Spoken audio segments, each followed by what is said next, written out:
Hello students, this is Professor Faiz Raut from Jain College of Engineering, Department of MBA. I'm in subject Mergers, Acquisition and Corporate Restructuring. I'm in Module 4. Students, in this module, I'm going to talk about accounting aspects of amalgamation. This module consists of accounting for amalgamation, what is amalgamation and how amalgamation is termed in the nature of purchase and how it is termed in the nature of merger. And methods of accounting for amalgamation. There are two methods, pooling of interest method and purchase method. Then there is something called as consideration. There are four methods in which this consideration can be calculated. It is lump sum method, net asset method, net payment method and intrinsic method. So let's begin. Accounting for amalgamation. This is under accounting standard 14, which deals with the accounting of amalgamation. It is only applicable when the acquired company is dissolved and has ceased to exist as a separate entity and the purchasing company continues with the business of the acquired company. That means when the two companies are getting into a merger deal, when this merger deal will be called as an amalgamation, when the company which is being purchased or the target company which was being purchased by the purchaser or by the acquirer, then that purchased company will be ceased. Its operation will be dissolved and its operation will be taken over by the acquirer company who is purchasing that company. The operations will be taken care by those company. When this kind of merger deal happens, it is called as an amalgamation, and for this kind of deal the accounting standard 14 applies. Next is, first of all, I'll tell you what is an amalgamation. An amalgamation is a combination of two or more companies into a new entity. Okay, so a new entity will be formed when this two or more companies will be merged. There are few terminologies. In third module we have dealt with the terminology called target company and acquirer company. In this, target company is also called as a transferor company, and an acquirer company is also called as a transferee company. So if we take an example of Walmart and Flipkart, Walmart acquired Flipkart. That means in this case Flipkart is the transferor company and Walmart is the transferee company. And next is amalgamation, maybe in the two form, merger or in the form of purchase. Now, what are the conditions at which amalgamation is called as a merger? Okay, so these are the conditions. If any of these conditions, if all of these conditions are satisfied, then amalgamation will be called as a merger. So let's see one by one. First is, all the assets and liabilities of the transferor company becomes the assets and liabilities of the transferee company. That means all the assets and liabilities of Flipkart will be taken over by Walmart, and all those assets and liabilities will be called as assets and liabilities of Walmart. Okay. Second is, 90% of shareholders of transferor company becomes the shareholders of the transferee company. That means 90% of the shareholders of Flipkart will now be called as the shareholders of Walmart. Okay. Third is, equity shareholders of the transferor company are discharged by the equity shareholders of the transferee company. Okay. Next one is, this I have highlighted in red. It is a bit confusing in my notes given in the PDF format. This goes like, the business of the transferor company is intended to be carried on after the amalgamation by the transferee company. Okay. Going forward with that example, the business of Flipkart is not ceased to exist. All the assets and liabilities are given to Walmart. The business of Flipkart will also be continued, but under the supervision of Walmart. Flipkart cannot carry out its business on its own. Okay, so just take a note of this. Okay, next is, no adjustment is intended to be made to the book value of the assets and liabilities of the transferor company. Okay, so there will be no adjustment made in the value of assets and liabilities of the transfer company. So no assets and liabilities will be valued of Flipkart when they are being transferred to Walmart. So if any one of these conditions is not satisfied, then that amalgamation would not be called as a merger, then it will be called as a purchase. Okay, going forward, there are methods of accounting for amalgamation. There are two methods. First is pooling of interest method, and next is purchase method. So the first one, pooling of interest method, in this the balance sheet of both the companies, that is the transferor company and the transferee company, would be combined at book value without revaluing assets or creation of goodwill or liabilities. Okay, so there will be no revaluation of those assets or goodwill or liabilities according to fair market value or anything like that. As per the book value, both of the balance sheets will be combined, and the balances of profit and loss account of both the companies will be added in that, or else they will be just transferred to the general reserve account. So this is about pooling of interest method. Next is purchase method. Purchase method is simply the calculation of net asset value, which is total assets minus liabilities. So in this method, the assets and liabilities may be valued at their book value or their fair market value. The third one goes like this: if the purchase price paid is more than the net asset value, then it is accounted as goodwill, and if the purchase price paid is less, then it is accounted as capital reserve.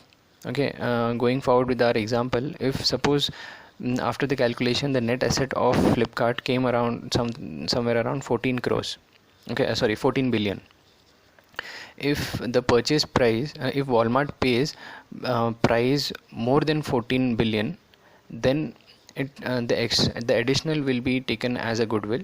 If Walmart pays less than 14 billion, then it is treated as a capital reserve in the books in the balance sheet. Okay, moving forward, there is one term called consideration. Okay, consideration is the price paid for amalgamation of another company. So simply the amount which is paid in terms of cash or in securities or in debentures or anything like that, the consideration is the amount or the price which is paid to buy the target company or the transferor company. It is called as a consideration. Second is price may be paid in the form of issue of securities. Payment may be made in the form of cash or other assets by the transferee company to the shareholders of the transferor company. Okay. This consideration has four methods. First is lump sum method, net asset method, net payment method, and intrinsic method. First is lump sum method. This is the simplest of the method. In this, the transferor company agrees to pay a certain sum to the transferor company as consideration. This sum can be just a lump sum amount. If company A acquires company B for 10 lakhs, rupees 10 lakhs, then in this case 10 lakh is called as a consideration. For example, Zomato recently bought Uber Eats India for 2,492 crores. So this 2,492 crore rupees is the lump sum amount which the Zomato paid to acquire Uber Eats India. Okay. Second is net asset method. In this, assets will always include cash in hand, cash at bank, but it will not include any fictitious assets such as preliminary expenses, discount on issue of debentures and all that. So only the real assets will be considered.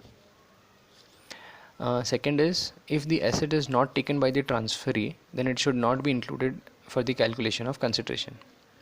That means if any of the real asset which is not taken by the transferee company, then that asset will not be included in consideration. And third is, the term liability means all the liabilities to the third party. That means the transferee company will consider all those liabilities which this company is liable to pay to the third parties. That means this liability will not include any general reserve or any surpluses or share capital, and all those liabilities will not be considered from the balance sheet. Only the liabilities which the company is liable to pay to the third parties only are considered in this method. So the formula goes like net assets is equal to agreed value of assets taken over minus the agreed value of liabilities taken over. Okay. Third is net payment method. In this, consideration is calculated as sum of all the payments made in the form of shares, securities, cash to the transferor company. Okay, so all the payments will be considered in the net payment method, and the assets and liabilities taken over by the transferee company and the values at which they are taken over are not relevant to the computation to compute the purchase consideration. That means the value of the assets or how many assets and liabilities are taken over by the transferee company will not be taken into consideration for calculation of consideration. So only the payments are taken for the calculation. And third is all payment agreed upon should be added, whether it is for equity shareholders or for preference shareholders. All the payments should be added in this method. Okay. The last one is intrinsic method. Consideration depends on the agreed value of shares of the transferor company. Okay. The second is a net value of the assets is calculated according to net asset method. The net asset method, the second method in which the real assets are considered and the liabilities to the third parties are considered. Using that method, the net asset value is calculated. Now, if I go with the example of acquisition of Mindtree by L&T company, then Mindtree's total assets during the acquisition, which took place in somewhere around June 2019, the total assets, the net asset value was somewhere around 37,000 crores. This is very rough calculation. Okay. The third point is net asset value is divided by the value of one share of the transferee company. In this case, the transferee company is L&T. The share price of the transferee company is around 1,400. After dividing this, we get the total number of shares to be received by the shareholders of the transferor company from the transferee company. That means dividing 37,000 crores by 1,400, we'll get 26 crores. This means 26 crore shares of L&T company the transferor will get. That means the shareholders of Mindtree, all the shareholders of Mindtree will get 26 crores shares of L&T company. Okay. Next point is, then it is divided by existing shares of the transferor company. At the time of acquisition, the shares of Mindtree were approximately 16 crores. Outstanding shares in the stock market. Mindtree had 16 crore shares. So this 16 crore shares is used for the calculation of next step. So 26 crores divided by 16 crores will give us 1.6 ratio, and in this ratio the shares will be exchanged. That means shareholder of Mindtree will get 1.6 share of L&T. If I am having 10 shares of Mindtree and I am giving to L&T those 10 shares of Mindtree, in return I will be getting 16 shares of L&T with me. So the ratio is 1.6. This is quite similar to the exchange ratio which we studied in the third module as well. Okay.